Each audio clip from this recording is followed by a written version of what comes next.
জীবনে অনেকেই তো অনেকভাবে বড়া তৈরি করে খেয়েছেন, কিন্তু সাজনা পাতার বড়া কি কখনো খেয়েছেন? হয়তোবা অনেকেই খাননি। যেমন আমি আজকে ফার্স্ট কিন্তু আপনাদের সাথে এই রেসিপিটি শেয়ার করছি এবং প্রথমবার ট্রাই করেছি। বিভিন্ন ঔষধি গুণে ভরপুর এই সাজনা পাতা, যেটা ডায়াবেটিস রোগীদের জন্য খুবই উপকারী। এই সাজনা পাতা বিভিন্ন রোগ প্রতিরোধ করতে সহায়তা করে। আর এই পাতাগুলো কিন্তু গ্রাম অঞ্চলে খুবই হাতের কাছে পাওয়া যায়। শহর অঞ্চলে হয়তো বা দেখা যায় এই পাতাগুলো চাইলেই পাওয়া যায় না, কিন্তু গ্রামগঞ্জে কিন্তু প্রচুর পাওয়া যায়। অনেকে হয়তো বা এই পাতাটার সঠিক ব্যবহারও জানে না। আজকের রেসিপিটি তাদের জন্য যারা এখনো পর্যন্ত এই সজনে পাতা কোনোভাবে কোনো রেসিপি তৈরি করে খাননি। সবার কাছে রিকোয়েস্ট থাকবে, প্লিজ ভিডিওটি শুরু থেকে শেষ পর্যন্ত দেখবেন। আশা করছি সবার অনেক বেশি উপকারে আসবে।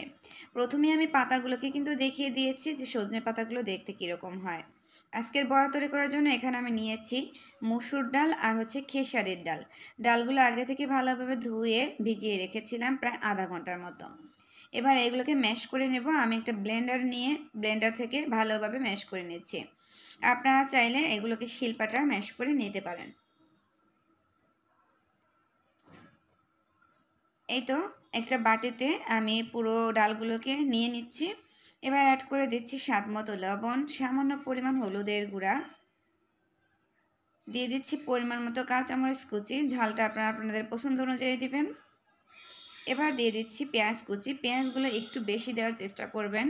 এই বড়াটাতে কিন্তু ঝাল এবং পেঁয়াজের পরিমাণ বেশি হলে খেতে অনেক বেশি মজার হয়। এবার দিয়ে দিলাম 1 চামচ পরিমাণ চালের গুঁড়া। আপনাদের হাতের কাছে চালের গুঁড়ো না থাকলে এখানে ময়দা কিংবা বেসনটা ইউজ করতে পারেন।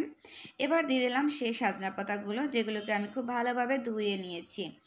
এবার এগুলোকে মেখে নিচ্ছি ভালো করে, আর হাত দিয়ে ভালোভাবে চটকে নিলে কিন্তু পাতাগুলো অনেকটা ম্যাশ হয়ে যাবে। আপনারা চাইলে পাতাগুলো কুচি করেও নিতে পারেন। একটা হাঁড়িতে পরিমাণ মতো তেল অ্যাড করে দিয়েছি। আর আজকের এই বড়াগুলো আমি ডুবো তেলে ভাজবো পেঁয়াজুর মতো করে, তাই এখানে তেলের পরিমাণটা একটু বাড়িয়ে দিয়েছি। আপনারা চাইলে সামান্য তেল দিয়েও এগুলোকে ভেজে নিতে পারেন।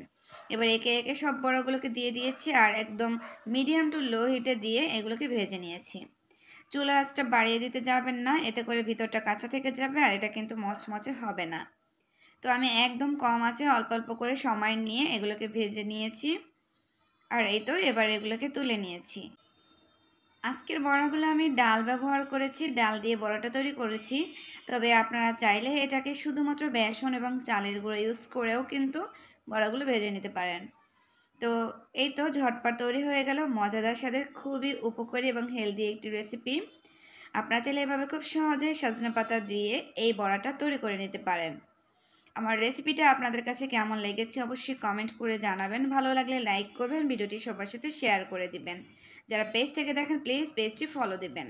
আর যারা আমার ভিডিওগুলো চ্যানেল থেকে দেখেন প্লিজ চ্যানেলটিকে সাবস্ক্রাইব করবেন। সবাই অনেক অনেক ভালো থাকবেন, সুস্থ থাকবেন। আল্লাহ হাফিজ।